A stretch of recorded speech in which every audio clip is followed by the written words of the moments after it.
Thursday, November 9th, 2017. I pledge allegiance to the flag of the United States of America and to the republic for which it stands, one nation, under God, indivisible, with liberty and justice for all. Good minutes. Mr. P. Okay, last week I had a visitor stop by and was discussing essentially a business proposal. A gentleman is exploring adding a valet parking service for downtown Sandusky. Wanted to know if we would be amenable to discussing leasing out some spaces in our parking garage for nights and weekends. So, just wondered if you folks were interested in me getting back with that gentleman and discussing that further as a possibility, or not. Yeah. You can see what he is proposing, I mean, in numbers and. Okay. Who is it, Pete? Now you're gonna laugh when I tell you this, but his name is P.T. Barnum. He's bringing the circus with him? It's an obvious question. Now, in all seriousness, these are cars. I mean, you can't put animals in there. I understand that. Okay. All right, as long as it's a car. Some are cars might work, but you don't want to park an elephant. That's true. No. Right? Well, you don't know. I get a big tip for that if you're the valet guy. Well, if he did bring an elephant, you have to make sure he cleans up. Right.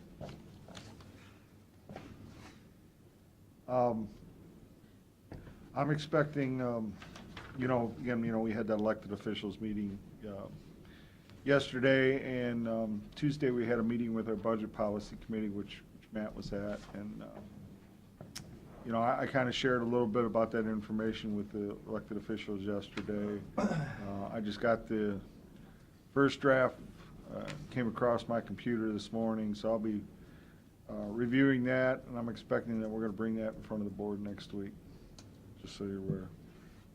That's all I got. So, as Carrie is here and Stan is not, would you like to go now? There you go. Get back to the business of MRDD. Oh, this is the day I don't go in straight to the office because I'll never get here on time. I come in to learn a little bit too.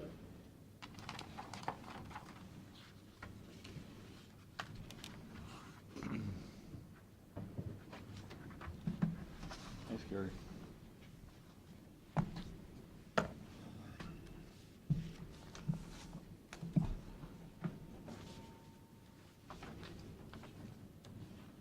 I gave you the one with my notes.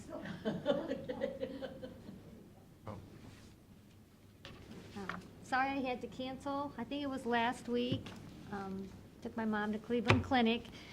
I'm kind of their POA and caregiver as they're aging, so my schedule kind of changes on a dime sometimes. Been there, done that. Have you? Okay. Just wanted to share with you some of our numbers. We have about 912 individuals who are eligible for our services currently, and about 696 who are accessing services. We have about 193 people who are on Medicaid waivers, which means the federal Medicaid dollars pay for 60% of their services, and we pay for 40 here locally with our match dollars. We are enrolling 4 IO waivers and 2 self waivers starting at the beginning of the year this year. I think we have everyone enrolled so far. It's quite a process. It takes about 6 to 9 months to get them through the system and get them on their waiver. What's an IO waiver versus a self waiver? An individual options waiver, that's what that stands for. What does And that then it is a set of services that you can draw down. Okay, so anything to do with a waiver is a pot of money, and then the state writes a template and says, with this waiver money, you can pay for, the waiver money will pay for this set of services. So it might be transportation, it might be in-home care, it might be drop-in services, different things. But the state writes the template to the federal government approves it, and that's how we use those waiver dollars then. The self-waiver is another template that the state wrote that gives a little bit more self-direction to the waiver. The IO waiver is more directed by the system of Medicaid and the state, and so the self-directed waiver allows for a little bit more self-direction by the individual. That's why they call it self. By the client?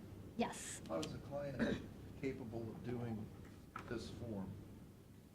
There are many clients who are their own guardians, who want the ability to maybe use their dollars. Maybe the template for the IO waiver says you have to use a certain type of contractor service for your transportation. And this self may give you a little more latitude in that you may seek the services of a relative to provide transportation.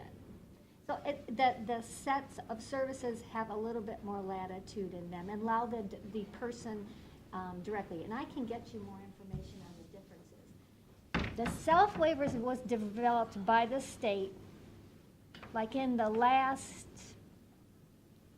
6 years or so, I was gonna say 5 to 10 years or so, because the other waivers are so constrictive and they're trying to work on community integration, and the things that the self-waiver allows more community integration.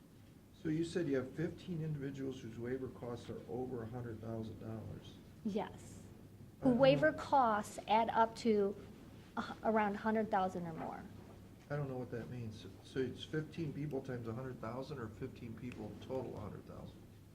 15 people who are drawing down around 100,000 or more worth of services annually. Each? Yes, Each person yes. gets $100,000? Gets $100,000 worth of services.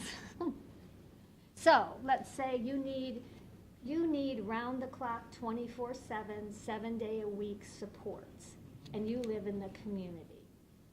So depending on what level of support that is and how much they're drawing down, if it includes transportation, if it includes their in-home care, if it includes some nursing care also, and then if it's $100,000, we're paying 40 locally for the match, and the Medicaid waiver is paying 60. Okay, and the waivers were designed by the federal government so that people were not residing in institutions. So that means that they cost more to live in the community, technically, because you're not grouping them in big groups in an institution. Yeah, right. We've sort of started learning about this with the Ability Works. And the rules are changing or evolving into that these folks are not in a building anymore, but they're out into the community, and there's higher reimbursement. Is that the 60/40? Yeah, they're changing the rates of reimbursement based on community integration. So they're saying that Ohio, you took people out of institutions and then you segregated them into workshops. So you took these walls away and then you put them in these walls. So now they're saying they want a different service delivery model, Ohio. Take down the walls, integrate people into activities in their community, and they're reimbursing at different rates now for that service. So if you're in the walls, it might be a 10%, this is, I'm just pulling this out of the air, but 10%. And if you're out in the community, it might be a 90%. They're gonna make it go like this. And when do you think that this will happen? We have been told, because of a lawsuit that was filed by the federal government against the state of Ohio, that we have to 2024 is the drop-dead date when we are not to be, when case-free conflict management is supposed to be happening, which means as a county board, I don't run that workshop anymore because I fund the service. So I can't fund the service and pay myself. That's 2024. They've taken it out, I think, to 2022 for integration. the federal government. 22. I think 22. Will it They be were phased? 20. 20 was supposed to be the bottom line, but they moved it out to 22 because it's such a big ship to turn in Ohio. But it's gonna be stepped, right? They're not just gonna go to 22 and boom, it's gonna happen. I thought they were gonna phase this in. So They've been phasing it in for a while. Okay, so it's already happening. Yep. And it's, each county board is, or each county is figuring out how are we going to do that. So they're having to take their old model of service and develop a new model of service. Okay. Okay, does that make sense? Yeah, it does. Okay, So can I ask another question? yep. So you have a client that comes in and they're evaluated that they need the IO waiver. Is that, and that comes from the federal government, so is that just a checklist and then one of your people sits down and says, you're eligible for this service, but not this one or this one? Or, like, do you do what in education we call an IEP, like an individual Yes. plan? Every service is driven by a plan. Every service is driven by a need. So you have to have a need to draw down that service. When people come to the board to be eligible for our supports, they have to have a COEDI or OEDI, an assessment done by, that the state of Ohio says, this is the assessment you do, and it sets a range for, that makes them eligible, and then you have another testing that sets your range. So your level of need meets A or B or C level of funding. Does that make But sense? you said a level of assessment by, but you didn't finish the sentence. Who does Which it? will, oh, we, The doctor or? no, the COEDI OEDI is done by the county boards to find people eligible. That tool is done by the county boards. We're responsible for that.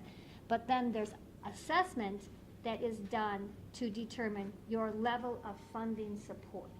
Who does that though? We do that, it's got some acronyms. We do funding level assessment. By, what's the Our qualification? SSAs do that. So they go to school to learn how to do this, or? Yes, they have to actually pass a tested evaluation at the state level that you are competent to administer this tool. Huh. We hire here in Erie County individuals with 4-year degrees. That's a mandate by the state under certification. And then they have 30 to 45 days worth of training and orientation. Training and orientation kind of goes all year, but they cannot take on a caseload and do certain tools till they pass certain requirements. How many people do we have that do that? We have 20 SSAs right now. 20 people? Yes. Is that a lot? Once they do the assessment, are they done, or do they? Oh, no, they write the IEP, have to they keep write the going? plan drives the service. If the service is not in the plan, it's not gonna get paid for. Mhm. Then they monitor the plan and the services, that the services are being done. And then they have to revise if anything changes. So annually, the plans are done annually, just like an IEP. They're monitored at certain intervals throughout the year. And then if there is a change, a need, someone's health changes, they become diabetic, found out through one of their healthcare visits, they become diabetic, then that level of service probably has to change. The plan needs to be rewritten. That's the same system that they do at the nursing home. But we only have 3 people, 2 people and 1 part-time person. The nurse that writes it down, I forget what it's called, but MDS. MBS? NDS. MD. MDS. MDS. That person goes around and does just what you just said, daily, you're supposed to, and sees what happens with that person and their health care. And then, if they don't write it down, we can't bill for it. That would be correct. Probably the same thing, except, yeah, you're getting reimbursed for it too. Yes. We get, the waiver, But your reimbursement isn't, it's different because your reimbursement is drawn, you do the, is it called an IEP, or am I just using? no, it's called an individual support plan, ISP. So you do an ISP, and then you use, but you're gonna draw down the amount of money. What they do in the nursing home is, oh, I had to do this, this, and this for you, so we're gonna draw down a varying amount of money, right? Right. This is not that case. You're checking, you're saying, this person needs this service, and this service, and as a result, but you're drawing down essentially the same amount of money. Yeah, we Unless have a something budget. That major plan has a changes. budget to spend this, but when that budget has to move, let's say part of the budget is to get him to work. Because our people aren't all in one place. Yeah. Our individuals are in the community, in a workshop, in day services, living in their home, depending on what they're doing. But then those services tend to ebb and flow throughout the year. His transportation provider just gave 30 days notice. He's not providing transportation anymore. Boom, team, and each person has a team. Just like an IEP, you have a team. So the person finds out what their needs are. They decide, these are the types of services I need. Then they have to pick a service provider. So they pick that provider, and then that provider becomes part of their team. They may have the same provider for 50 years, or they may have a different provider, So the, depending if they get along or not. the 696 people, clients, Mm-hmm, have 20 people kind of doing this, right? mm-hmm. So This 696 actually includes our 0 to 2 population. If you look up there, we Yeah. have 145. So it's our early intervention, so that would add on 26, actually. I would put that staff. There's 20 SSAs, and then there's 6 team members for early intervention also that provide a different type of service. So 26 of these people are the people that go. They make the things move. 696 clients Yes. on a daily basis? No, they have, I would say, one thing that we do unique in Erie County is that, as you can see, there's 696 and only about 200 are on waivers. We also use our local dollars, that's Erie County levy dollars, to provide individual budgets to people who aren't necessarily saying, I don't really need a waiver, but I need these types of supports. And we provide, and we have a policy, we've done it for years, since about 2007, where we provide just local dollars to help individuals stay connected in the community to get the services they need, depending on what they need. So we have SSAs who help families and kids who are in the school system. They may coordinate their care, they may go to IEPs, they may help a family find therapy for after school. Is that in the 696 or Yep, this is in? yep, that's in the that- 696. So we do kids, and we do adults, okay? So that's the total number of clients, 696, that these 26 people work with. That are currently accessing our services. But we have 912 that could, at any moment, need service. But they just don't call you. Yeah, right now, they're fine. They say, I don't need any supports. I live at home with my mom and dad. I have a job. I don't need any service. Is that 912, is the 696 in that 912 Yes, number? yes, yes. So there's, So there's like 200 200 out there people that that aren't, okay. can come and go from the system. If my parents are in their 70s and they pass away, boom, I walk through the Sure. door, I need help. yeah, Yeah. So we kind of, like, when you guys do our budget, you see that a lot, that we plan to serve this many people financially because we don't know what's gonna happen sure, with the people that are eligible. yeah. So on the 26 people, or I think you told us one time you have 60-some employees.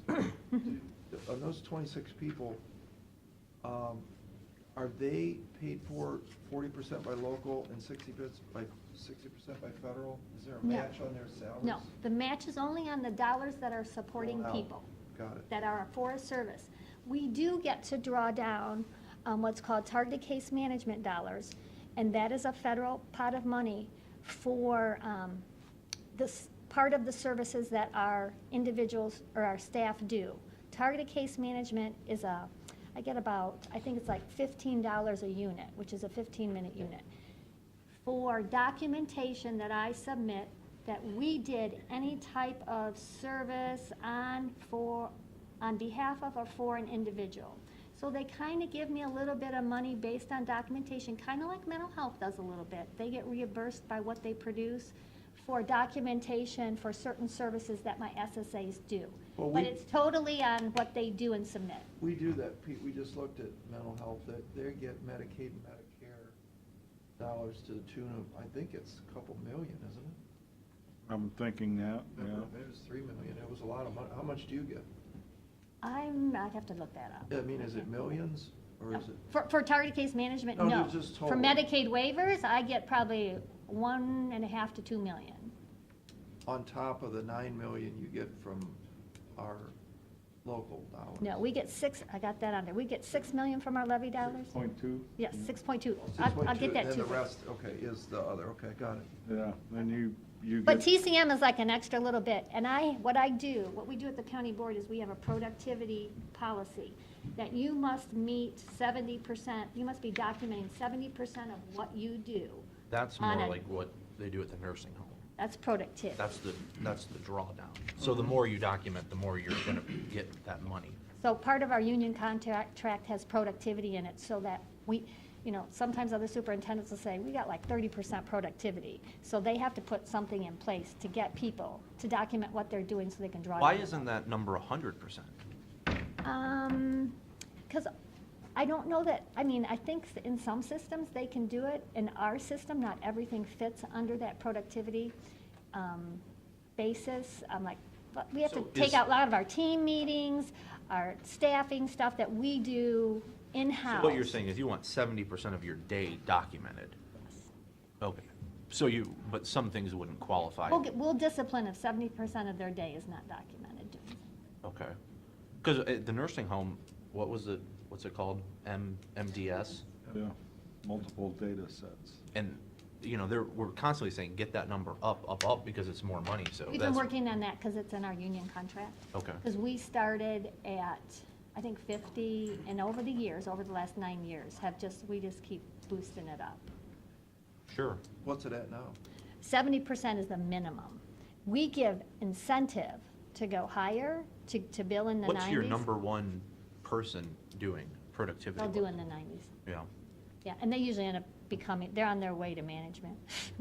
They're career oriented. Yeah, we bought the iPads that they could document, make it easier for them to write it down. Yes, we have surfaces too. Every one of our employees this past year got surfaces, so they can, wherever they're at, put in their time and not have to think. Right, think about it, right. Yeah. Yeah, Yep, exactly. so they can do it and they can do it if they're in the home with a family too. They can do it before they leave. Boom. No. Now, is Sue still doing your busing?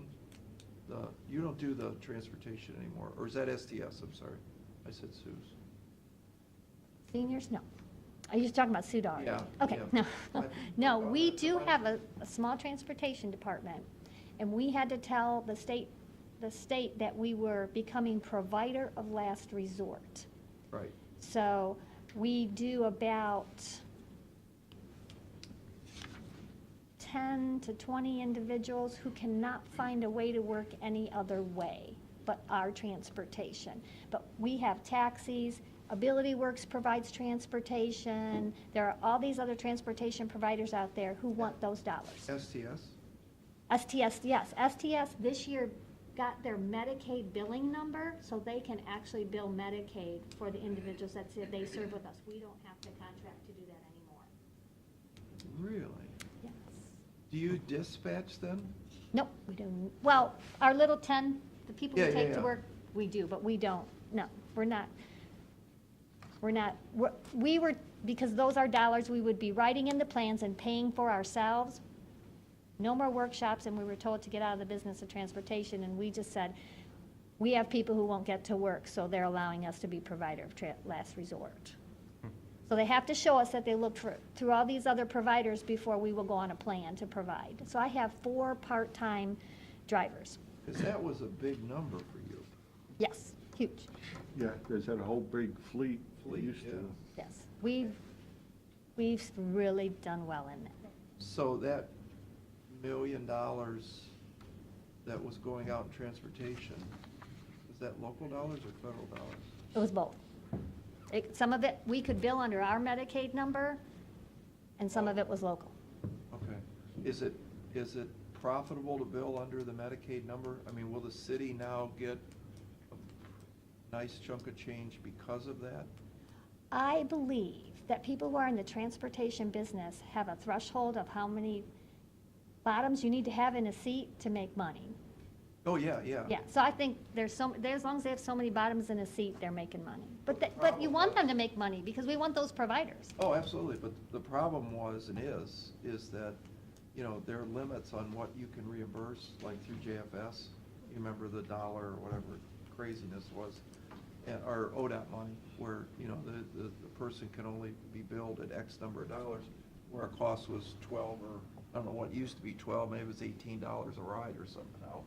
So I didn't know if the Medicaid does that, you know, more. Yeah, they work that out as a provider. They have to set their usual and customary rate. And they get reimbursed for that. Yes. So that's a So big that they deal. treat everybody the same. Everybody gets treated with your usual and customary rate for this type of service. And their service, that type of service may be different than what they provide to the public. So the public, you may be able to get on and off STS anywhere you want, anytime you want. But if they're providing maybe a specialized transportation to an individual with disabilities, they get picked up here and they get dropped off here. On demand, yeah, they Yes, still have that. they make sure that the provider comes out before they drive away. You know what I'm trying to say? There's a level of service that they can, under Medicaid, to provide whatever specialized transportation they're billing for. So what'd you do with the money that you got when you dropped transportation? Didn't that put more bucks back into your? We have bill? been pulling back on transportation for years, and that has kept us off the ballot. Okay. I mean, we have been looking at for years how to provide the same level of service. And as we've not been providing the service, we still have to fund it. Even though I don't provide it, that person's gonna take STS, and I'm gonna put the 40% match up. Right. Because they're billing Medicaid, it's for my 40% match. So I don't get out of not totally paying for it, I'm just not doing it, I'm still paying for it. So just because they're not using me as a provider does not mean I'm not paying for it. Got it, okay. Just like Ability Works, we used to have a workshop, they became a privatized workshop. I'm still paying for that with my 40% match. It wasn't like, oh, well, that money went away. I got you, okay. Anything else? You want me to keep going? Yeah, do you just want to skip to the highlights of this? Okay, next- yep, I'll get real quick. I just want to let you know, I'll just tell you about the couple of the handouts that I have attached. When I talked about privatizing and county boards not providing service because of conflict of interest, there's a little map there that showed you the 88 counties and which ones are still county doing workshops, which ones are still county board operated, which ones are in discussion to no longer become privatized, that kind of thing. So I just thought I'd show you that. Also, I'll go back to my, You're saying like these guys that are blue and green are still under the old model and like us. yeah, blue is what they're saying is we're operating and we don't want to stop operating, and they're trying to figure out maybe how they might not have to. And in discussion is kind of the orange, the red are the privatized, the really bright red are the privatized. And in process means they had a discussion with their board and they will be privatized by 2020. They have a process that they're going through. Also wanted to let you know, there's a little leaflet that I attached. I'll be talking to the Community Corrections Committee about this month. The county board is looking to put together what are called kind of crisis intervention teams for our individuals who are duly diagnosed with mental health and also have developmental disabilities. These individuals often maybe don't have the service they need, or in a crisis, we need a team of people to figure out how maybe that they won't have to go into the legal system. Maybe we need a psychiatrist who has DD experience as well as mental health.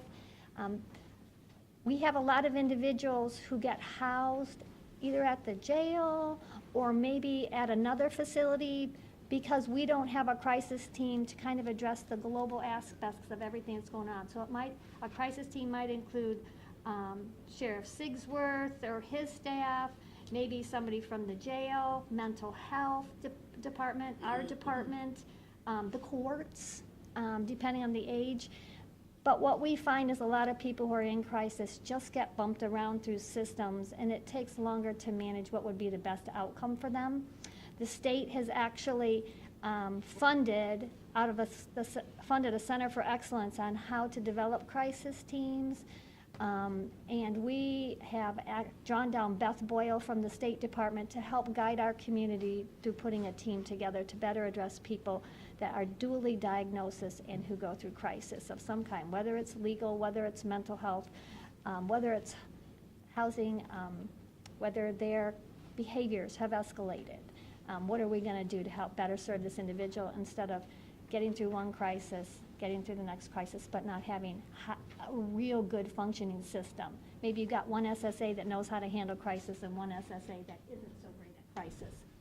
We would have a team that we could help call on and train people, and a community would be addressing this person's issue, not just one department. Have you experienced a drug issue with any of the clients? I'm trying to remember if that's come across my desk, so I don't want to say no.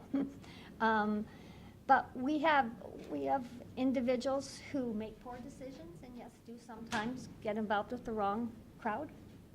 We have a lot of individuals are their own guardians. Now, do they need support in decision making? Yes. But to take away someone's rights totally and give somebody full guardianship means that a lot of our individuals can make supported decision making. They only need a guardian for specific things. So we do have people that, individuals with disabilities, just like everybody else, make poor decisions sometimes. And what do? You make it better, you try not to make it again. You deal with it. Carrie, going back to your intervention team, isn't that essentially what FCFC should be doing? I mean, isn't that sort of the coordination that we need to get to? Yes, and though, what we want to do though is, we serve individuals for their whole lifetime. Yeah. So FCFC only goes up to age 22.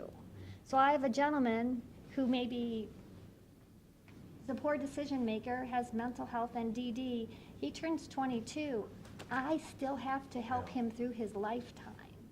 As the DD, he still qualifies. And we want to keep those teams together so people just don't walk away and say, DD will take care Well, of if you it. would help FCFC, I think that's where the vision is to get, to do exactly what you're doing with your clients. But, I think we want to see that with everybody who requires the services that FCFC would cover.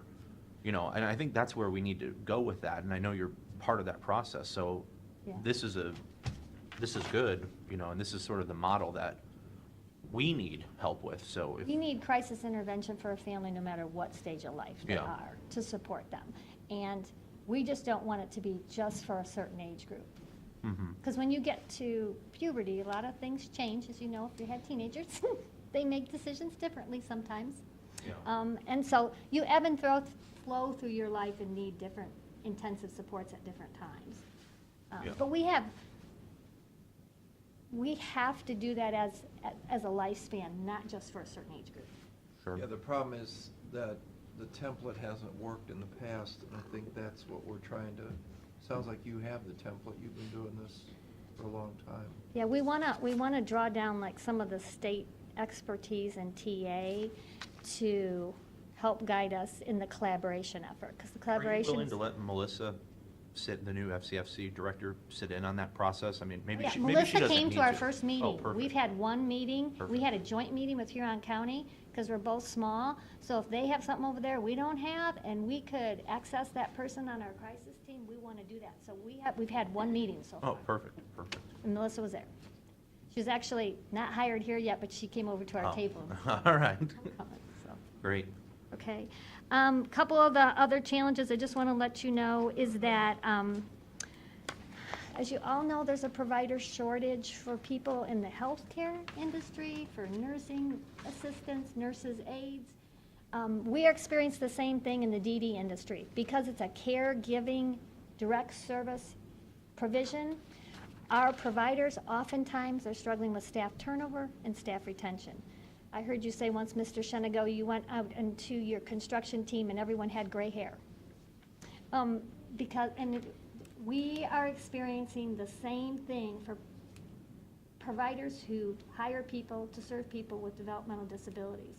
The state is doing a statewide campaign to start recruiting direct service providers from those high school graduates, from younger people and possibly senior citizens who have retired but still need to be active and have jobs. I know you know how it is with nurses' aides. I drove by the nursing home for my father, and it said starting pay, $15 an hour, and a sign-on bonus. The direct care workers in the DD industry typically make $10 an hour. Really? Yes. So there's, the state, some of the increases in the rates for service. Look, the 26 people? No. The The SSAs? providers, the privatized people, the SSA, not the SSAs. Oh, The okay. people that we contract, we pay to do the service, they struggle with keeping staff, high turnover, and recruitment. And then they have nursing homes paying $15 an hour for a direct care provider and a sign-on. Yeah. So I just want to let you know that's huge in our industry, and we're working very closely with the private providers to see how we can support and address what their challenges are. Private providers are telling us, I think it was, I can't think of the name of the provider, but that they actually, as part of their staff support and staff appreciation, have a food bank for the people that work for them. Yeah. Because a lot of time it's part-time work, they're working 2 jobs. So why Benefits. just reimburse them more money? Well, the state is upping the rates. Right. Is upping some of the rates. But it's not gonna be a big turnaround, and so that's a struggle. As county boards, we are working with the providers to say, what kinds of supports can we do to help you? So we're sitting on committees in the region, and we're also gonna see what we can, expertise-wise, help with recruitment and turnover. I am actually stealing employees from private providers because I pay better. Can't you privately pay a disproportionate amount to the provider on the condition that they get better quality people? Who would privately pay that? You. Take some funds out of your I cannot account. treat people differently. Kim, I can only do what the regulations allow me to do, and that's pay the usual and customary rate. That makes sense? yeah, Because providers would come to see me real quick. yeah. Okay.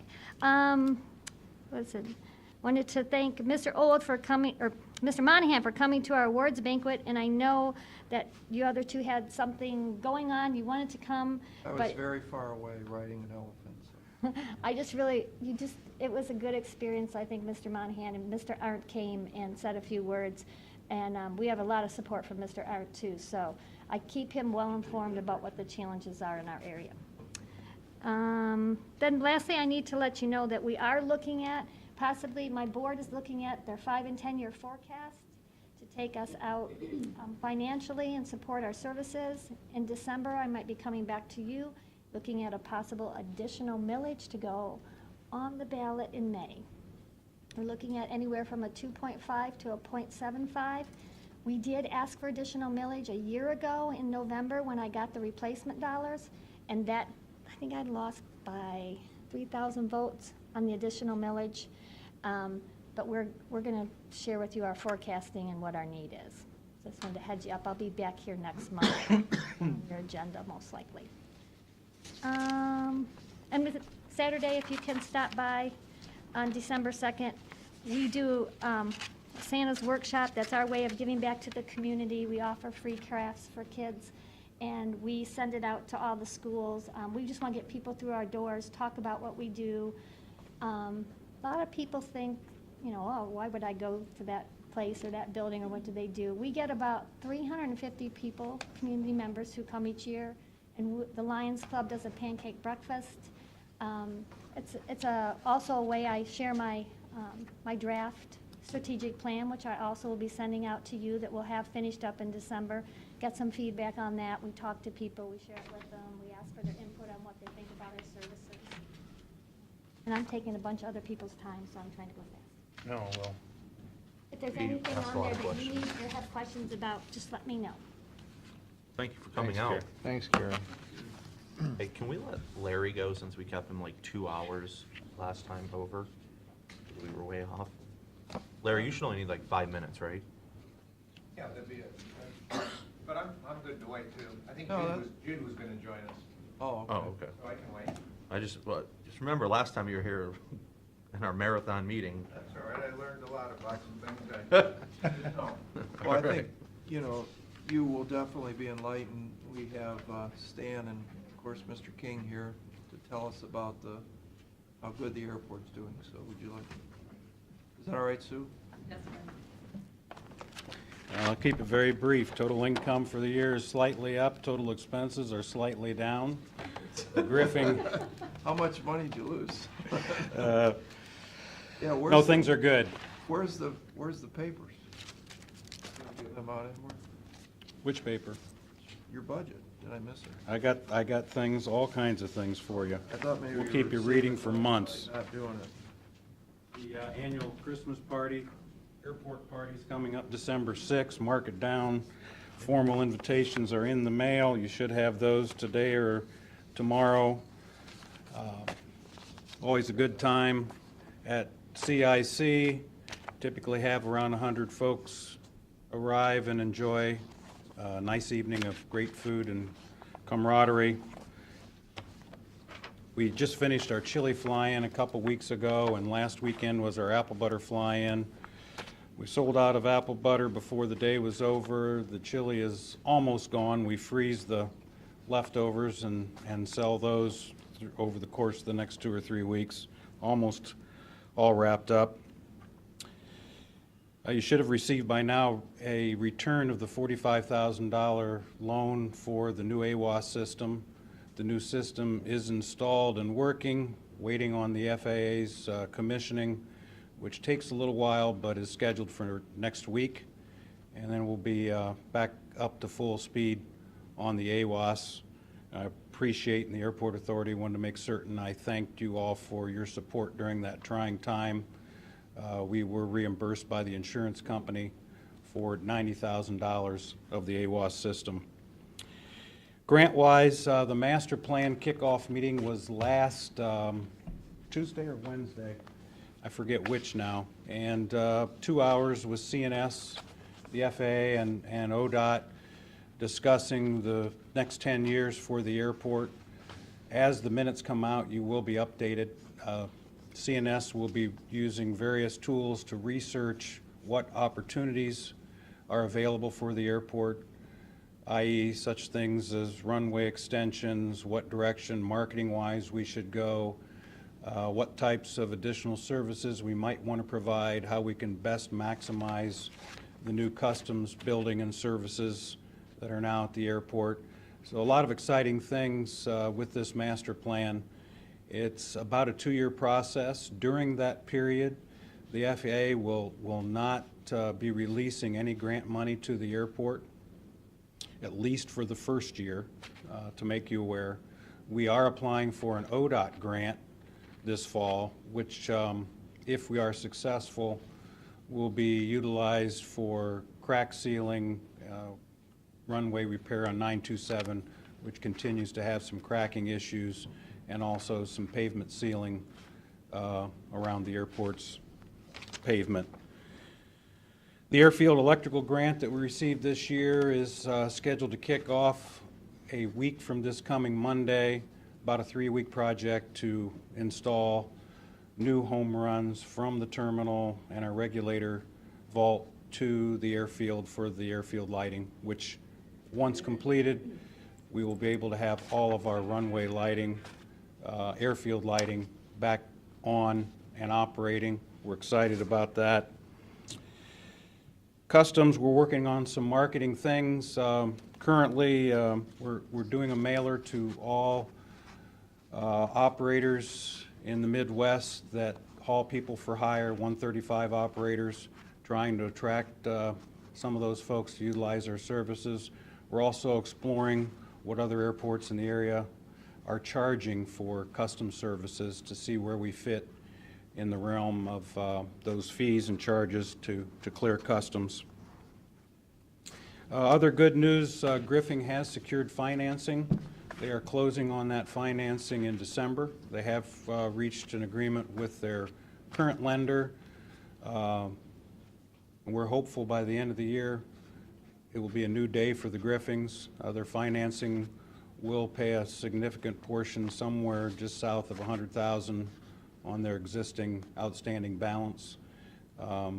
Tim and Dave have met with the Griffings on a monthly basis, along with myself, discussing their finances. And if all goes through as planned, we're looking for a fresh start for them and also a significant help to the airport January of 2018. Financials for the year, as I said, total income slightly up. We're looking at about, fuel sales are up total about 3-4%. Jet's up about 9% for the year. Jet traffic is up about 9% for the year. Our general aviation traffic is basically flat. Fuel sales in the low lead department are basically flat. We're just a few gallons less than last year.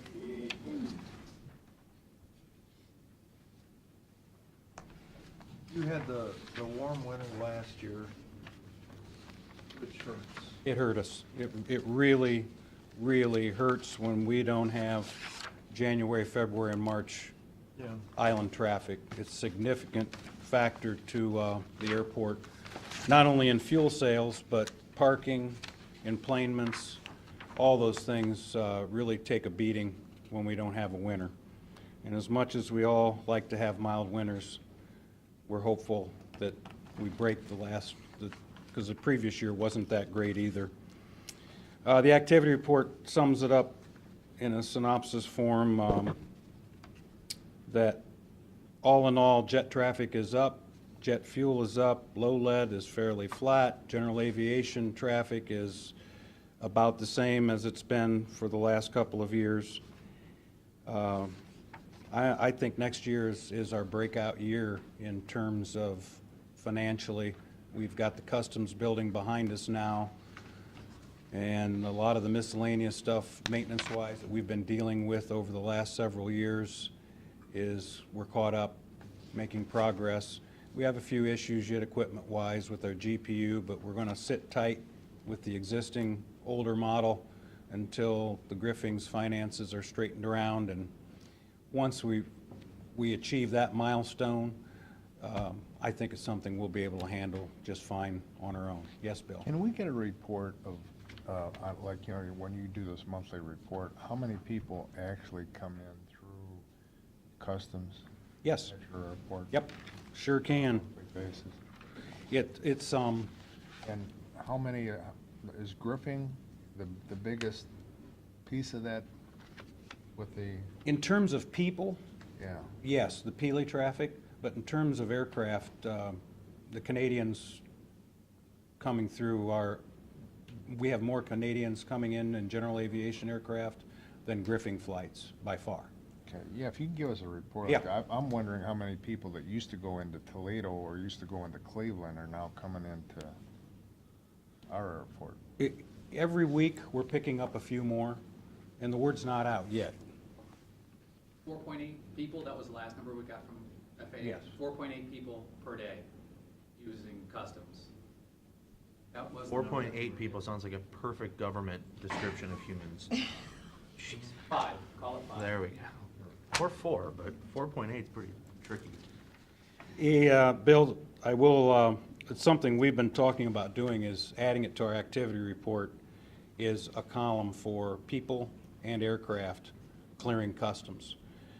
The issue has been getting the numbers from customs in a timely fashion, so there's probably going to be a little bit of a drag on this. So when we do a September report, it'll probably be numbers from July, but after we get through the first 6 months or so, we should have some good numbers to work with. Is that because all those people sitting in the customs buildings need time to? They count need the time to 4.8 assemble all people? this information, yeah, and we're in such big numbers on top of it. Still trying to figure out, when I look at that building, where the $1 million is at. Three-quarter million, I guess. I'm sorry? What'd it end up costing? Three-quarter, wasn't it? The actual construction of the building was $800,000, and we had architectural fees of about $135,000 or $40,000. And, you know, if you want to factor in the temporary trailer for 2 years and miscellaneous along the way, Yeah. there's not a whole lot of change left over from $1 million. But over the course of the next 30, 40, 50 years, I think it will be a great investment for this community. That's all I have. Thank you. Place is looking great over there, Stan. Thanks, Bill. Time I go by, I go, wow. We've got a few more hangars still in the works. Guys and gals making plans to build. We were hopeful to get some things going yet this fall, but I don't think we're going to make it, especially with this last bit of weather. It's wet, and they're all thinking that the best bet might be to wait till spring to start. Where you had your meeting when I was over there the last time, we had the meeting in Winter's Place. Mhm. Now, is that for that whole condo complex for the? Yes, that is like, a, meeting room for them? that is their pilot lounge, meeting room, gathering place for the Erie, Ottawa Pilot Owners Association. It is a true condominiumized building now, and they have one spot left, and we're out of building room over there. The money that the airport brings in from leasing, that land lease to those condos, where does that show up anywhere within reports that you give us? The, that report separated the land lease account out, but typically, when you get the monthlies from us for the airport authority meetings, it is included. We've gone to the accrual basis where everything is inclusive. I think I have a few. Send a separate one on the land lease. Yeah, it's all in there though, right? Yeah. Yeah. It used to be separated though, didn't it, Pete? Wasn't it on one side and? Well, it still is, and then they do a one where they roll it into it. Are we using that to cover any of our operating expenses? No operating. It is committed to the State Infrastructure Bank and the bond for the hangar, 2002 hangar construction. So that's where that money goes to. And we do occasionally, we currently have about $25,000 to $30,000 annually above and beyond our commitments. So if we need to go there for a small capital improvement, if things or repairs, that's the go-to fund pot that we go to. Great, thanks, Dan. It's paying for all the debt, Thank you. about $1.5 million. So, I still get, I think you could do yourself a better service on this profit and loss if you, like for instance, where I look, page 3, under the operating income, not as part of your net ordinary income. I suppose I could see why they do that. But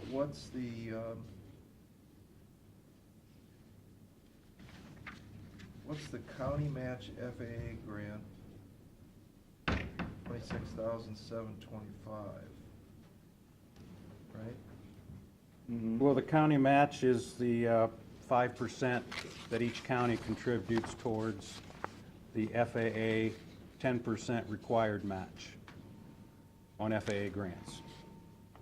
So that's the 26 we're putting in. Where's the FAA expense? Would that be where? It will not show up here until we actually receive it.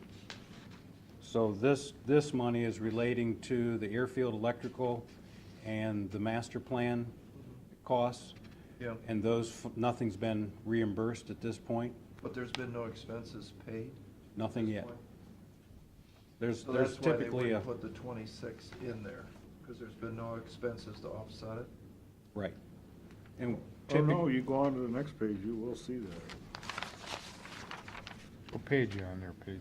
yeah, if there, Page 4, look at page 4.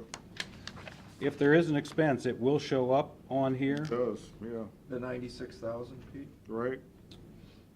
But that is from the 2016 ODOT grant. Okay. So there's going to be several ODOT grants, several FAA grants, up to 3 FAA grants showing up on here at any given time.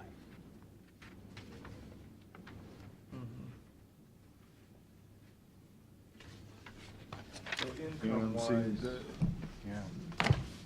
The only thing you really, That kind of grant activity to me should not be in these, but at all. at all, no. Yeah, No. I agree. I think you're mixing apples and oranges on here. I think what I agree. your Talk accountant to should do is. the auditors. They're the ones that told us we needed to have that all-inclusive. The state auditor? Well, I think you can, what I've always thought, you run 2 spreadsheets then. Well, Run you know, theirs. what you can do is say, okay, we got, you know, you hate to make multiple sets of books, but there's nothing for you from stopping you for a management report to say, hey, we're gonna show this a little bit different for our own internal uses, Right. you know? It's the same thing. Yeah. You know, at the nursing home, you know, the Springers don't run their nursing home, especially a nursing home, on a cash basis like we do, because you have, you know, a big check coming in January 3rd from Medicaid, and it throws everything off. So I think you need to look at the same thing. What's it cost to keep the lights on, pay your payroll, get the 30, 60,000 from the counties, that's basically income. I think you might do yourself a service and not, because I think an uneducated person would look at this and say, you lost $854,000 last year. Yeah. And I don't think that's not reality, number one. But number two, it doesn't do you any service. You know, and even losing the 64,000, you didn't lose 64,000, because you had 60,000 in income. And it's not showing in this, so. I'll talk to Appling about who I brought does. this up to you before. And Well, I have you talked to agreed. them several times, and they always respond, for the auditor, this is what you need to have to avoid And that's- future. And, you know, that's fine, you know, okay, you can set up this system, but there's nothing from stopping, even say Appling, to say, hey, we're gonna do this a little bit different for a managed report. Yep. Disclose that, and essentially, cut it off right here. Right. Yep. Boom, you're done. And, you know, Sales expenses and forget all the other stuff. Well, Yeah. I mean, if you spent R&M on buildings, 14,226 in, that you're showing there, but maybe you get all those weirdo grants from ODOT or whatever, and so you don't want to put that expense in there and then not show the revenue against it, because it's throwing your number back. And I don't know, I just picked that out of the air, but I mean, there might be, in some of this stuff here, there might be things that you're getting reimbursed for that are not shown in your revenue side that hurts your picture. I'll insist that they do a manager's report Let that Mr. boils out King all that other figure stuff. this out. Yeah. That guy right there can always make the numbers look to his favor. I know Mr. Appling, I could talk to him. He's got them big checks he brings in. Oh, Mr. Yeah, King? Mr. King. Oh, yeah, he's the king. Yeah, let him do it. 1.4 Million million. this year? Yeah. Thank you, sir. Thank you, gentlemen. Thanks, Dan. Dan? Case, do you want to, Sue, would you mind if they go real Oh, quick? no, I don't mind. They're- Yep, that's You fine. guys are good. Me too. I do have a PowerPoint to load quickly here. How are you? Pretty good, are you? How are you doing? So there's Good. no detail. It's- Pete said we have Proven theory. we're passing that. Got the stadium fixed yet? Fortunately, there's no games going on right now, so we gotta get the stuff off the field. Oh, is that the one that blew over? Yeah, we lost the bleachers and the press box. I saw that. How did that happen? That seems It's impossible. like a straight line I win. think it was straight line wins. You can tell it was the steps leading up to the set of bleachers, like 3 sets of bleachers on the visitor side. They took the center one out and threw it onto the football field. Took the fence with it. It's crazy. Yeah. I mean, it looked like it Press just box, twisted it it. took the top, the ceiling, the roof on the press box on the home side, and just threw it off the top. So the front's still there. Just the roof and everything back is gone. In the neighbor's yard or hanging down. Now, is that insurable? Okay. We had the adjuster show up yesterday, so that's why we wanted to show them the damage.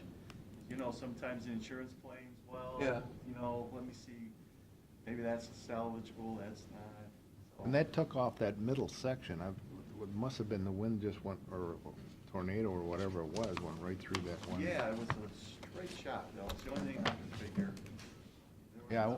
There was actually the stairs leading to the middle section still standing. Yeah, I was coming back from Fremont the other day and went by Stairs are that. there, and the set of bleachers. Yeah, couldn't believe how far they threw it out right in the middle of Yeah. the field. Oh, wow. So we're working on getting that all taken out. Like I said, it's glad that, first of all, no kids were on the field. Yeah. Secondly, that we're not in the middle of the season and trying to get ready for a game Friday night. Yeah. Okay. Okay, I am loaded and ready and appreciate the opportunity to present to you this morning information that really is the first major component of the strategic planning operation that we initiated earlier this year.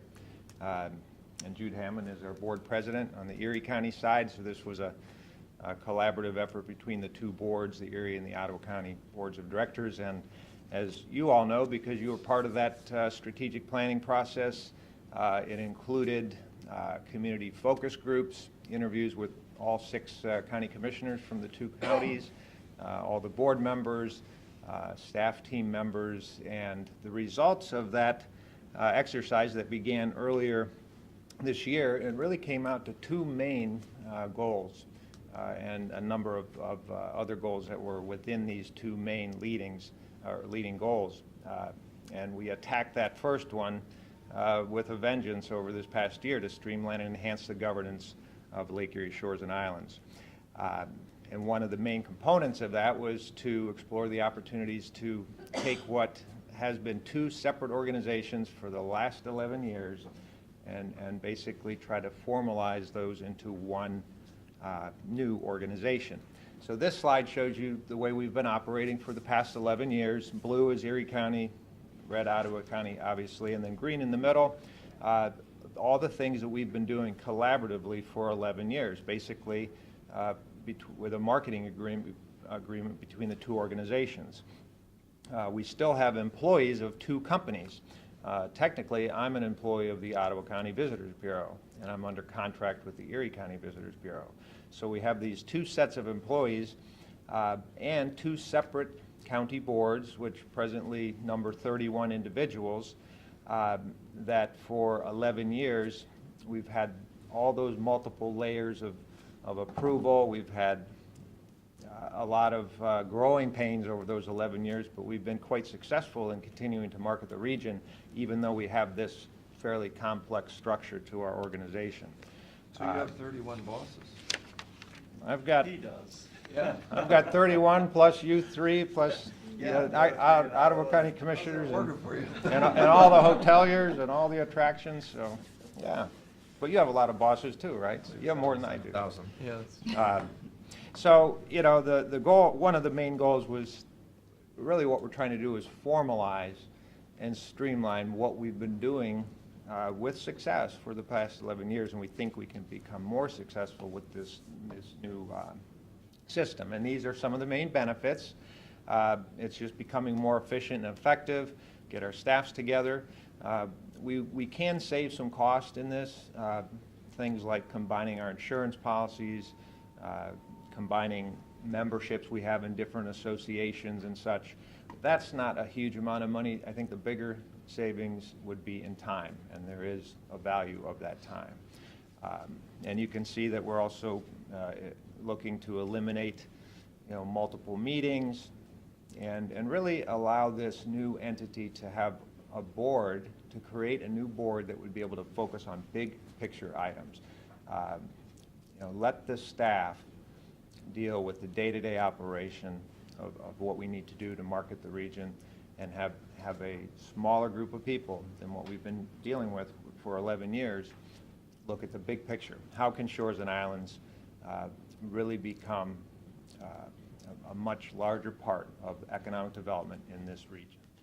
So that is the main goal for this. So the first task in attacking all this was to launch a committee to work on that, and this was our governance task force that included Commissioner Old and Commissioner Stahl from Ottawa County, and representatives from both of the existing boards of directors. So this small group met numerous times over this past year and came up with the recommendations that we are showing to you today. These were presented to the Erie County Board at a meeting yesterday, and these recommendations were approved. The Ottawa County Board meets on December 1st. They have, in theory, already approved this.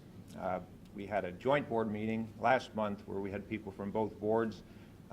Ottawa County didn't have a quorum at that meeting, so they couldn't actually vote on it. So they'll vote on December 1st. But I feel comfortable that they will also approve what was approved yesterday by Erie County. And this would be the new structure. A lot of the boxes have been removed. We still have the two separate, certainly set of county commissioners and the agreement that each county has with the Bureau. We'll still have an Ottawa County Visitors Bureau, we'll still have an Erie County Visitors Bureau, and there'll still be a contract with the respective county commissioners. But once each bureau takes out the dollars associated with their own operation, the building they're operating out of, and any county-specific initiatives, like a grant program. For example, Erie County's budget paid for, contributed to Sandusky's wayfinding signage. Those dollars would come out of an Erie County budget.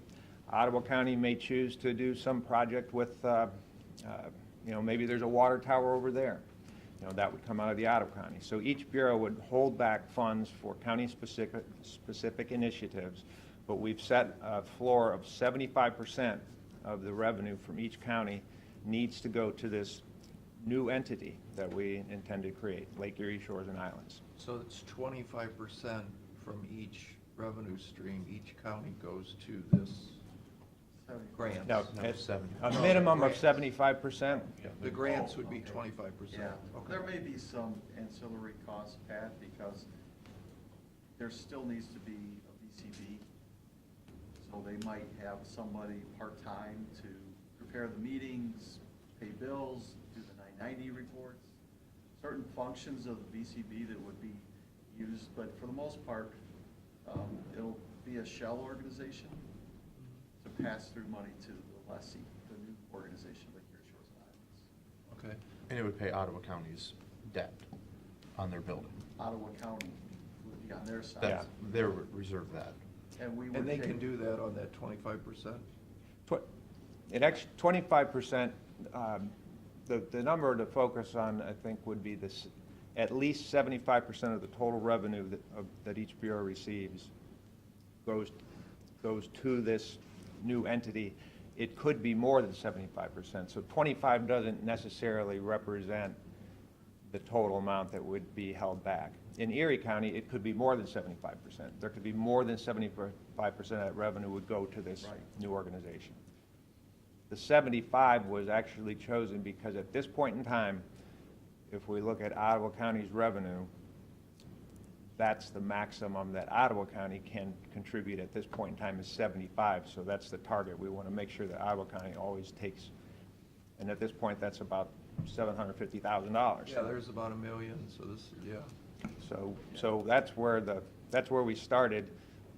Erie County's contributions to this third entity would be more than that, just based on the total amount of revenue that comes in. But, as Jude said, each organization's board would be responsible for taking care of their own welcome center operations and then any county-specific grants. Otherwise, we send it all to the new entity.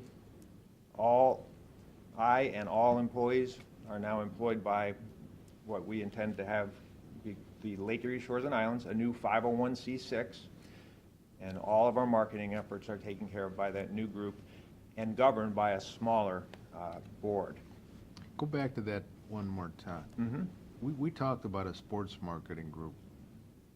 Well, where do we stand with that? I'm looking at your marketing group, and I don't really see anything in there, or is that under just like group marketing, or? It would be under group marketing, and we could put another spoke on this and separate out that group marketing, but that's, we put our marketing dollars into the leisure budget and the group budget, and sports is in the group budget. Yeah, I'm not It's sure in where there. we stand with that project right now. Pete, do you have any? Well, we're kind of waiting to see how this piece goes, and then we'll Yeah. take a look at that. I would say that moving forward, it would make sense to separate out that group, and there would be another spoke under group, and it would talk about associations, conferences, meetings, and then sports. But right now, it is in there. So our new Board of Trustees that we've proposed for this new entity, you know, it's big picture. It's policy, procedure, and planning. You know, hire the director, input maybe on some other key staff positions, and then, you know, count on those people to run the operations of the organization. And then this board can focus on big picture items. You think we'll be able to find a good executive director? Or? We're gonna go through an extensive search Pat, to find I'm making, the best qualified person. no one made any assumptions when this was set up of who would be the people, so I would like to be considered, certainly. Oh, you wouldn't? Okay. Yeah, absolutely. And then this other board certainly would approve an annual budget, so each separate, you know, CVB board sends a dollar amount to this new board, and then that board is responsible for allocating that out as they best see fit. This is the proposed structure of that new board. So instead of 31 people, as I said before, even though we still have those two separate county boards, this new entity would have 7 voting members. There would actually be a 9-person board, but 2 of those people, that last bullet point, would have non-voting seats. They'd be liaisons from each individual county board. As you can see, each county commissioner's board has an appointment. ECADEC and OCIC each have an appointment. And then each bureau appoints one person that represents a business entity that's in their county, and then they collaborate on another person that represents business interests that stretches across the bridge, like the Jet Express or some of the hoteliers that have properties on both sides. So the committee felt that this was the task force felt that this was a good way to ensure representation from both counties. And the 3 bureau appointees would be facing term limits, or terms. Correct. A 3-year term would be in place, where the standing appointees, like the commissioners and the ECADEC and the OCIC, would be standing appointees. And the 2 non-voting people would be standing, so they'll always have those appointees. There may be rotation in the BCB appointees. So for instance, is there the commissioners could put person on and then maybe approve that every year or Every year, or whatever whatever they you decide? If you want to, if you're content with the person you have, Yeah, you know, it's really up to you. You have a standing position on the board. right. It would probably just be in our January organization meeting when we, Similar to what you Divvy do up. when you appoint other members to boards Right. around the area. I would assume. Yeah. That's the format. And I think we said it wouldn't be necessarily a commissioner, it would be. Doesn't somebody have to that be. Could be. Yeah, I know an Ottawa County Commissioner sits on the Ottawa BCB, although now there's an Attorney General's opinion. It sure is. Yeah, we're looking into that. Claremont County that And prohibits. so are we. Yeah, everybody's looking, everybody across the state's looking into it. Pretty clear. It affects, that ruling, that opinion affects probably 25, at least 25 visitors bureaus across the state that have county commissioners on their boards. That Attorney General opinion spoke specifically to a BCB. Well, this would be a separate Yep. entity, an extension. Not sure if that would once apply, it's, not once, apply. yeah, once removed. You know, once removed, does that eliminate the conflicts? So that would I all think be. it does, to be honest with does. you. I think it does. Conflict has to do with money. And if that board is controlling money, that's the conflict. Not whether you called it the BCB or not. Well, I think everyone's vision, though, in this is to put really business-based people on this that, you said it earlier, the economic development is the key to this. Because if we recognize that tourism is an economic engine, sometimes we don't, but we should.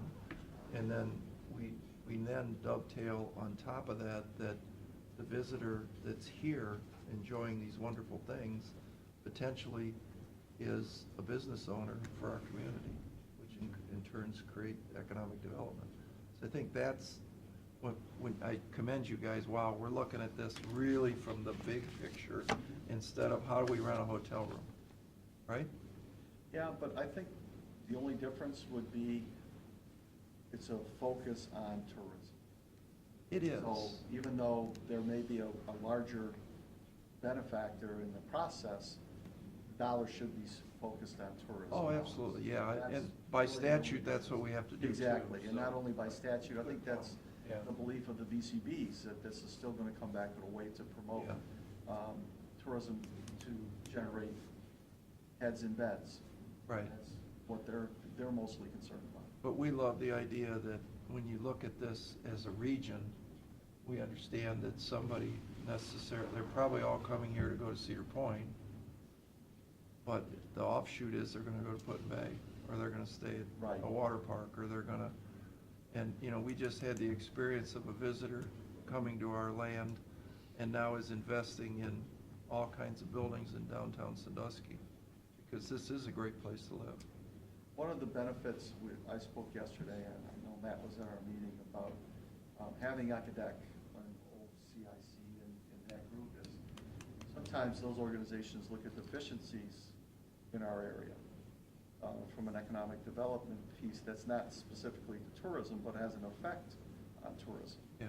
And that could be a catalyst to some way of maybe seeing another entity being able to contribute to the overall support of tourism. Yeah, perfect, yeah. Yeah, actually, an example of something that this board, could have discussed is playing out right now, but it's playing out under our current structure. Leah Lexicos from Cedar Fair during a Business Appreciation Week meeting, Acadec's Business Appreciation Week a couple weeks ago. So Abby Bemis and I were meeting with her, and we talked about how maybe there's a way that Shores and Islands can become part of an effort to help create a way to market this area as a great place for people to work in the summer, to help address this, this employee issue that we wrestle with. Well, that's the key. Big picture stuff. Absolutely, because it's the same thing that Carrie was talking about, that we have a lack of workers and people willing to work. And Lee and I discussed this a little bit yesterday. We need to be more aggressive working together to go out, and we got to start stealing workers. I mean, that's what we're all talking about. We got to find the talented workers, even if it's in Nebraska, and say, hey, come here rather than spend your summer in the cornfield. This is where we want, and we have to try to recruit those people to come here. And that's not only tourism, but economic development too. Because Yeah. our employers are in desperate need of workers. There's 1,000 open jobs in Sandusky today. So that's not tourism-related jobs, that's just real Right. jobs. And that is, and getting those jobs filled and having those companies prosper is a way to increase the potential for people to want to come and visit here. So it's linked. So that's a great example of something that this board would be focused on, as opposed to, what percentage of the budget's going into the travel guide this year as opposed to the website. The marketing committee can take care of that. And I should mention that we still would have our combined Erie Ottawa marketing committee, and that's also being restructured to be a little bit more streamlined. So we would still have that opportunity for people to really get in there and talk about the marketing issues. So next step, 50% of that first bullet point has been taken care of, and I anticipate on December 1st, the Ottawa board will approve this.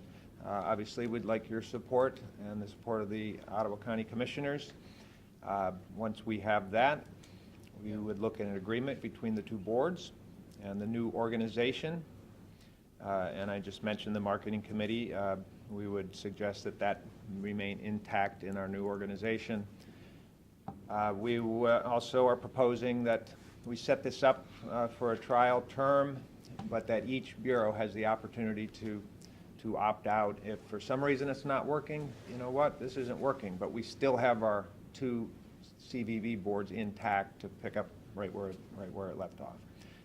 Then we get with an attorney to submit the documents, establish the board, et cetera, and then launch it and get to work. So that is our proposal. The wrinkle is this Attorney General's opinion, but that is being researched on multiple levels, including the Ohio CVB Association, because it impacts, as I said, people across the state. So we'll know quickly how we need to handle that one. But I think we're enough removed that it shouldn't be an issue. It depends. I think it's just like any opinion, it's subject to, different perspectives. Well, thanks for coming, guys, and I'm certainly 100% on board with this. And it's, this board is made up of all of the players. It's got government, it's got economic development, and it's got tourism. And if all three legs of that stool aren't there, it's not going to work. This gives us an opportunity to expand in a partnership. We see this with the county and the city. We're seeing this, with some of our internal organizations, just almost an era of partnerships that weren't there. And this board is probably one of the most important partnerships for our region going forward, if it works the way we're thinking it's going to work. So I'm 100% on board, and I appreciate, the work you guys did to get this through. And this is, I think this is an exciting opportunity for our region. Yeah, I'm sorry. Go ahead. If we can eliminate some of the duplication that we now have on each board, that gives us more money to go out and, It'll advertise for what we want. People are coming there. In the sense that one employer. We're using Ottawa County employees to do things that affect Erie County, and Erie County employees doing things that affect Ottawa County. If there's a disconnect somewhere, it's just inefficient. So we can have just one employer to handle our executive director and the staff from there. I think that'll gain some efficiencies there. Great. Yeah, and I think you guys should be commended, both boards should be commended for putting this all together, because this had to be a monumental task, a lot of personalities involved, and, Jude, I think thanks for your leadership, Larry, your leadership, and being able to corral all these cats and put it together. I probably wouldn't have believed this could have happened, but it's the right thing at the right time. Well, we followed your direction at the strategic planning when you said, just get it done. Yeah. So that's what we're trying to do, is get it Yeah, done. you did. You guys did a great We've got a job. few steps to take from here, getting the organization together and dotting i's and crossing t's, but I think we can get that part done as well. Yeah, great. You guys, thank And you. we'll start attacking some of the other components of the plan, because there's some other really good things in there, so. Well, I'll make a motion that we support this plan as presented. I'll second that. Mr. Old? Yes. Mr. Monahan? Yes. Mr. Shinnigo? Yes. Thanks for coming in. Very much, everybody. Thanks, guys. Thanks for your help on it, too.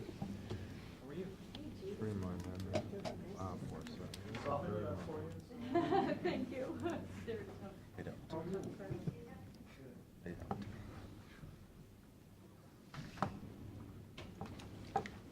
Thank you, Sue, for Oh, your patience. Appreciate I it. learned a lot. Always do, right? Yes. You're like my wife. She always got to put her coat on. It's Cold. freezing in here. Yes. Well, this is the warmest it's been in here in 2 months. Well, but it's air conditioning that's coming out of there. Yeah, we haven't quite figured it out yet. That's running today. Yeah, it's freezing. So, who can help me out here?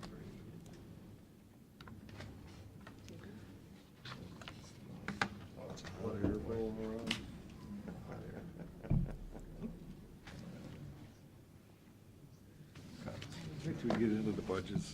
Yeah, then it'll really get hot. Well, exactly. Been known to get hot under the collar.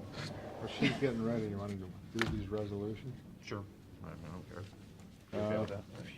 If you agree, please appoint Pamela Brumbaugh for a 4-year term on Erie County Board of Development Disability.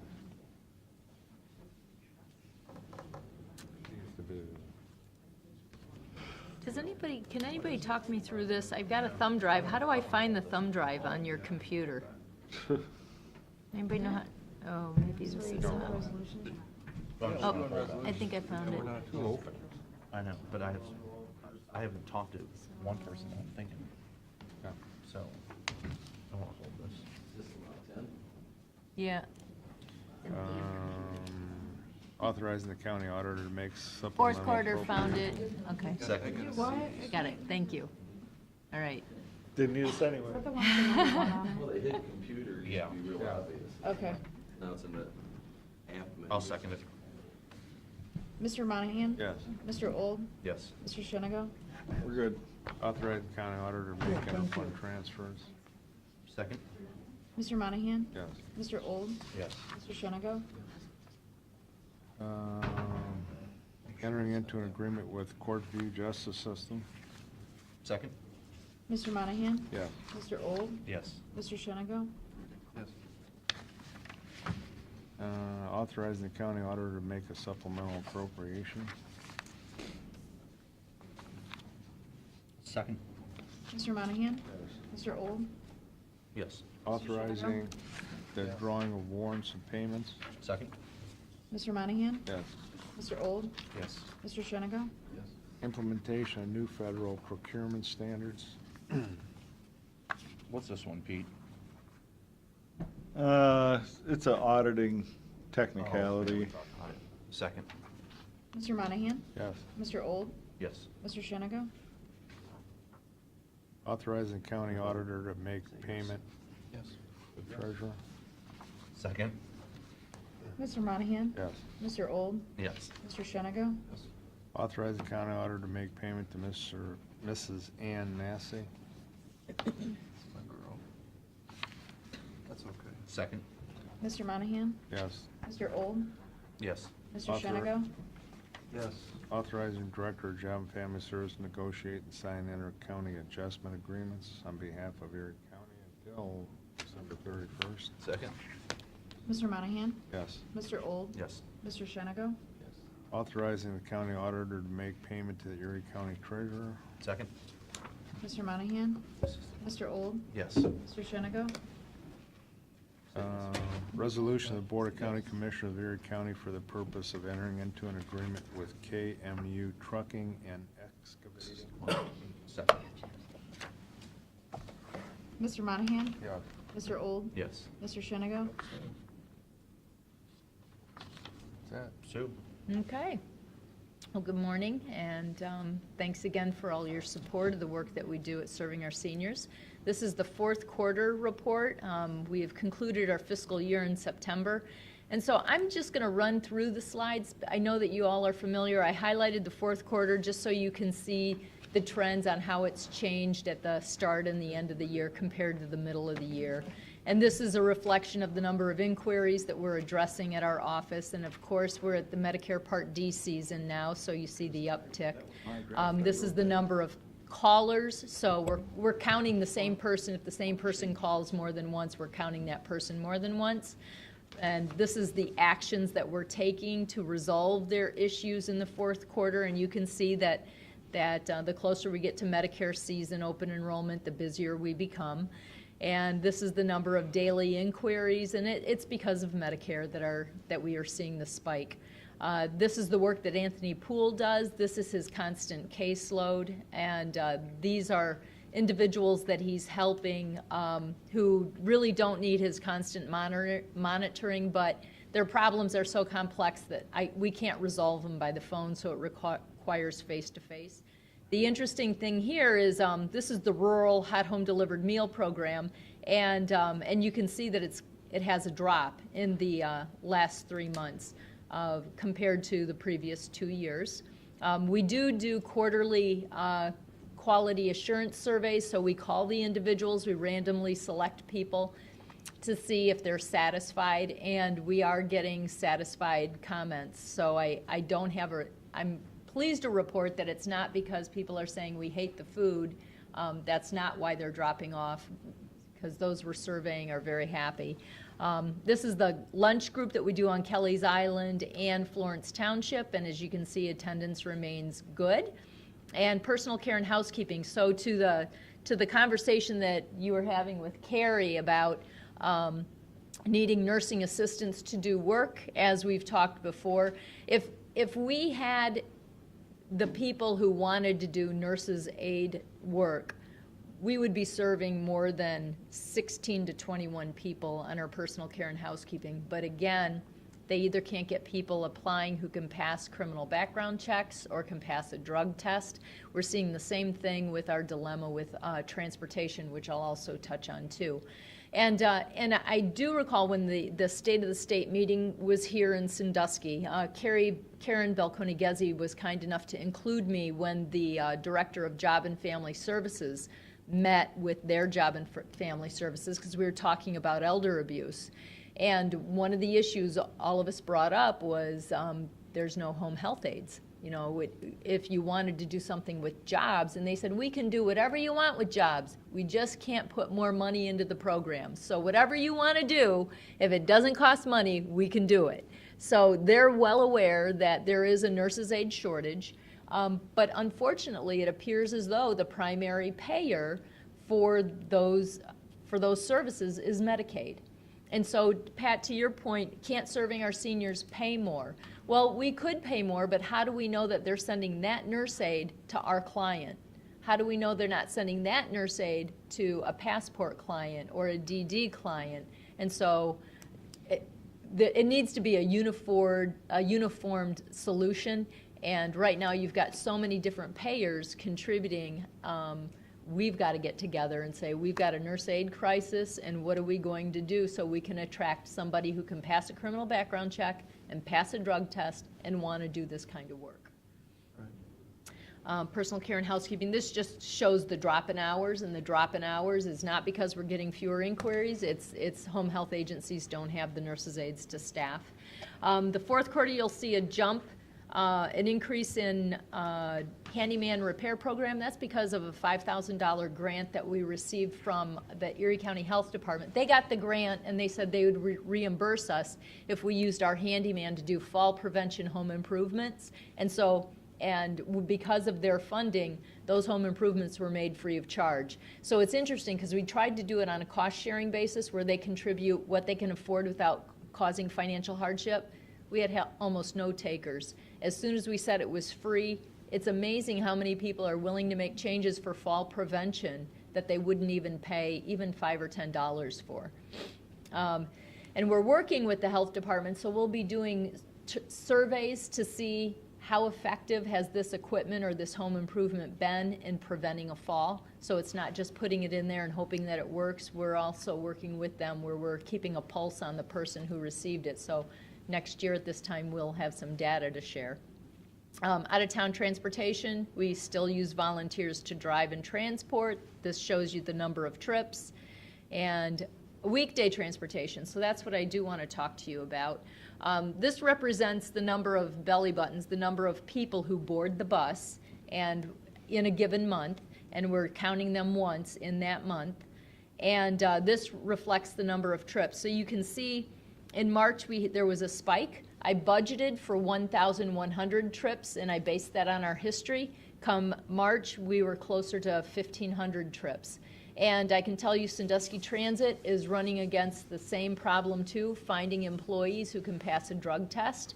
Right now, we are experiencing difficulty getting all of the rides accommodated. Our agreement is that they will accept the rides requested by senior citizens if they give 2 days notice or more. And right now we've had to whittle that back to if they're healthcare appointments, not just grocery, barber, or something like that, just because they have to find a way to prioritize trips because they don't have enough people to drive all the vehicles that they have.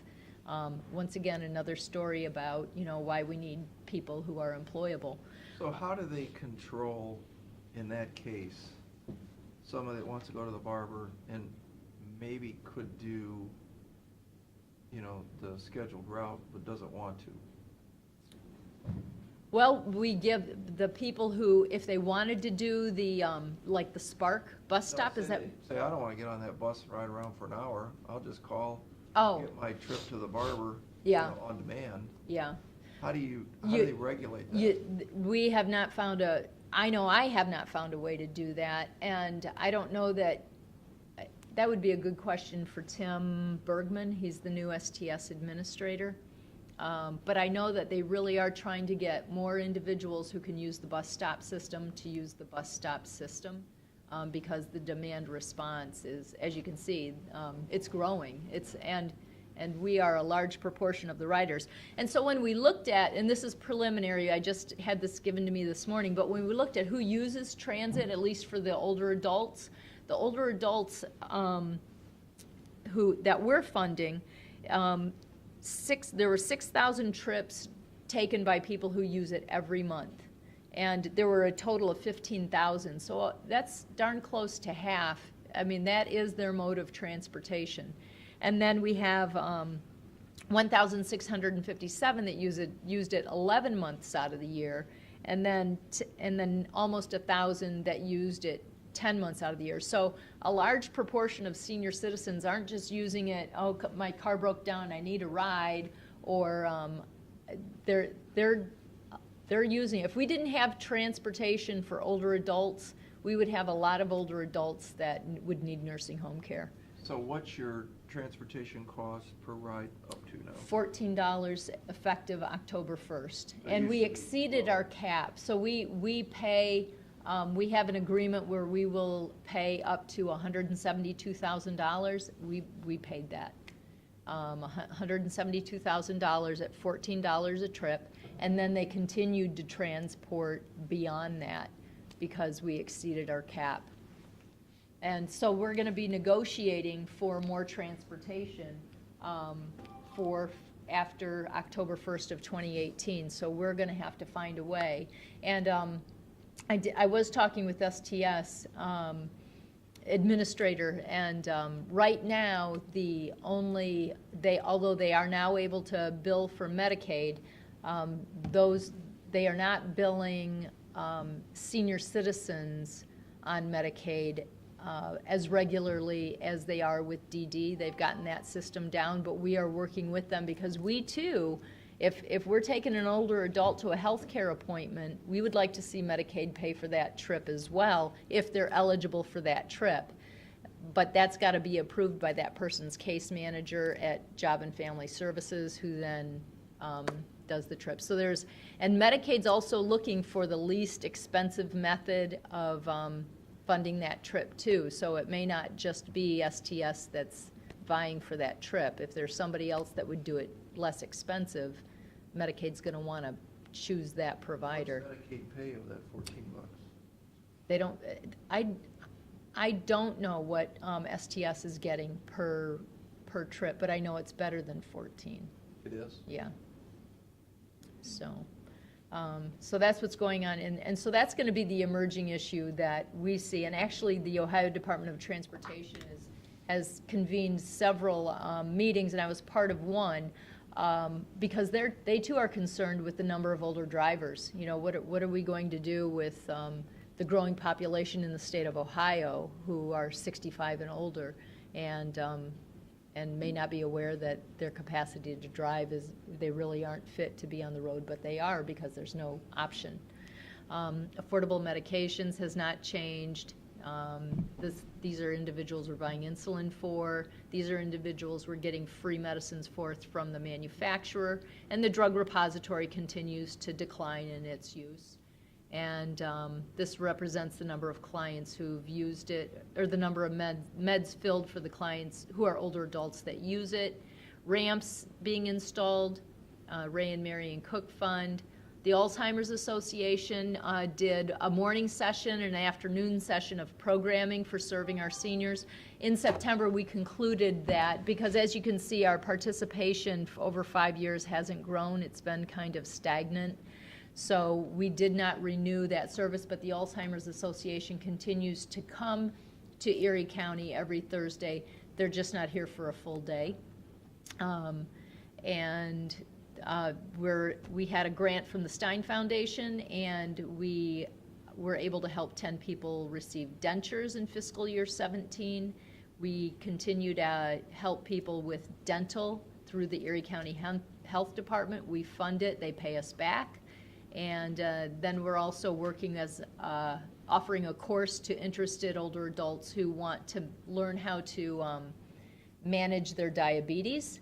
And that has been well attended. It's a 6-week course, and we've had good attendance. Actually, my coworker was recognized, Tina Elmlinger, by the Area Office on Aging for being one of the top 5 programs with continuous high attendance. And we have a hearing aid fund, and as you can see here, nobody's using it. So if you would know of somebody who because Medicare does not pay for hearing aids, so if you would know of an older adult who's hearing impaired and they think that they can't afford a hearing aid, please encourage them to call us. Maybe they haven't heard of the program. Are you making a joke? And this is another gift that we received, and it's a repayment program, and it's for important needs. And what we do is we pay the bill for that need, and then the client pays us back. And probably the newest development is with our financial elder abuse investigator. He has found it necessary to resign, and so we will be putting in an ad to find a replacement for the financial elder abuse investigator. But I can tell you that in September, he had 2 new reports of financial elder abuse, and that's in addition to the other cases he was working on. There was a case of alleged exploitation in Bayview. There was a case of alleged exploitation in Sandusky, and one in Huron, another one in Sandusky, and he's got continuing cases in Perkins that are pending.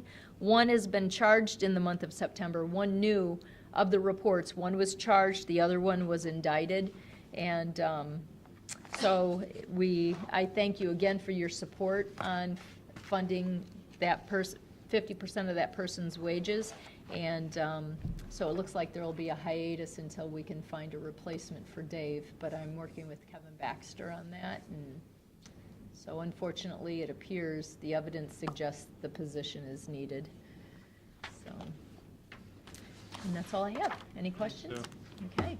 Thank you. Thank you.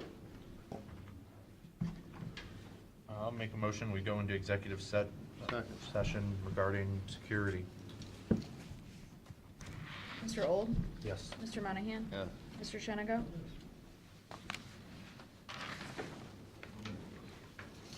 Second. Mr. Monahan?